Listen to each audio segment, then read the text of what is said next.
Dear students, आज हम लोग स्वतंत्रता की अवधारणा पर चर्चा करेंगे। स्वतंत्रता किसी भी व्यक्ति के विकास के साथ किसी भी समाज और राज्य के विकास के लिए भी एक आवश्यक तत्व है,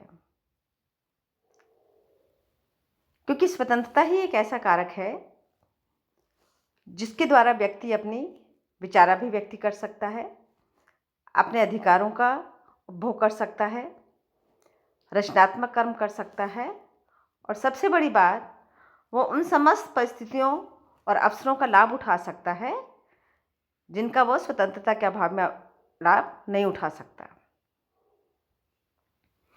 वस्तुतः स्वतंत्रता शब्द में इंग्लिश जो शब्द है लिबर्टी, वो लैटिन शब्द लिबर से बना है। लिबर का अर्थ है एब्सेंस ऑफ रेस्ट्रेंस, या किसी भी प्रकार के प्रतिबंधों से मुक्ति, या किसी भी प्रकार की सीमाओं और नियंत्रण से मुक्त वह स्थिति जिसमें व्यक्ति जो करना चाहे वो कर सकता है। लेकिन एक शैक्षणिक परिदृश्य में एक सजग नागरिक के आधार पर और एक समृद्ध समाज के आधार पर क्या प्रतिबंधों से मुक्त स्वतंत्रता की अवधारणा संभव है? क्या ये सही है? क्या ये आवश्यक है? इन तीनों प्रश्नों के साथ में ही स्वतंत्रता के व्यापक अर्थ को समझा जा सकता है। इसकी परिभाषा को स्पष्ट करते हुए लास्की ने कहा है, without rights there can not be liberty, because without rights man are the subject of law unrelated to the needs of personality. अर्थात अधिकारों के बिना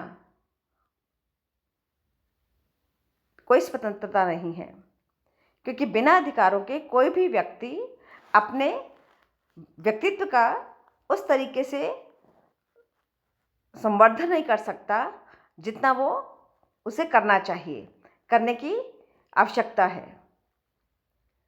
इस स्थिति में जो मानव है, जो व्यक्ति है, वो सिर्फ एक अनरिलेटेड, असंबद्ध तत्व या कारक के रूप में रह जाता है।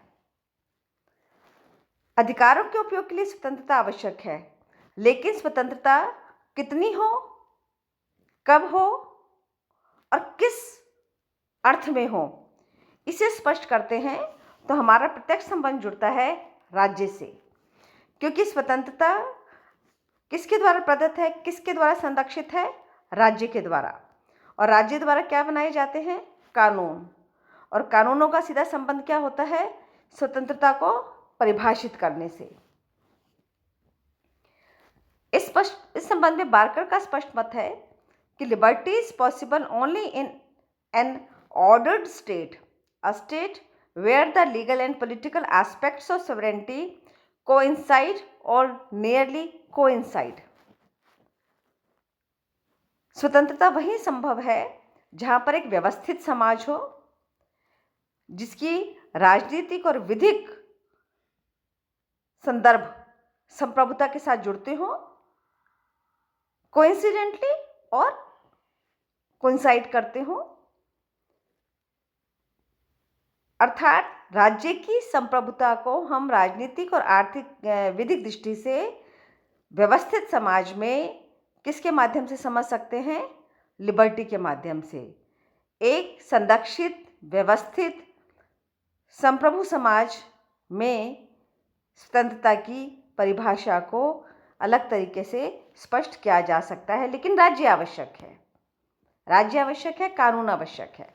तो इस अर्थ में स्वतंत्रता के दो अर्थ मानते हैं हम, एक सकारात्मक स्वतंत्रता और दूसरी नकारात्मक स्वतंत्रता।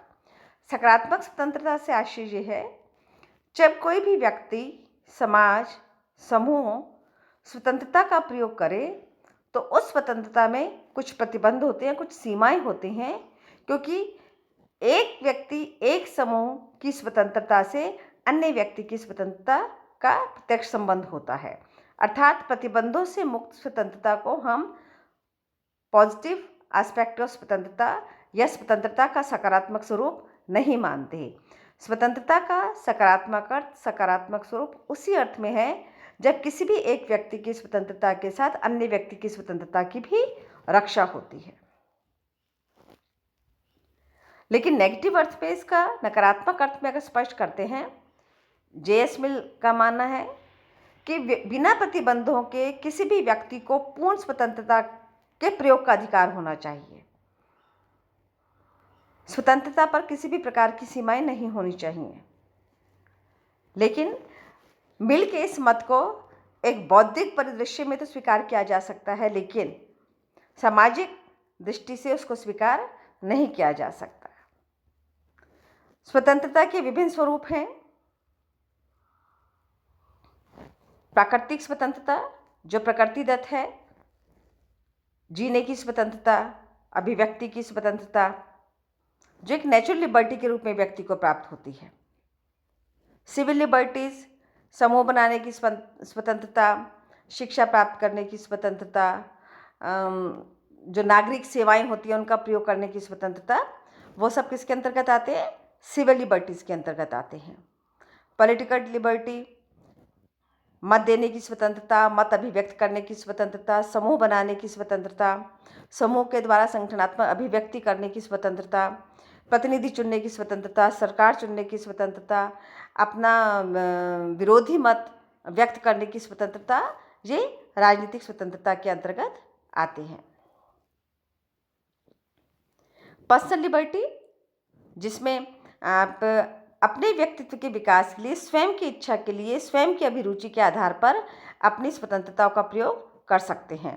वो कुछ भी हो सकती हैं, गाना बजाना भी हो सकता है, लिखना भी हो सकता है, रचनात्मक कर्म में अपने आप को अभिव्यक्त करना भी हो सकता है। वो सब पर्सनल लिबर्टी के अंतर्गत आती हैं।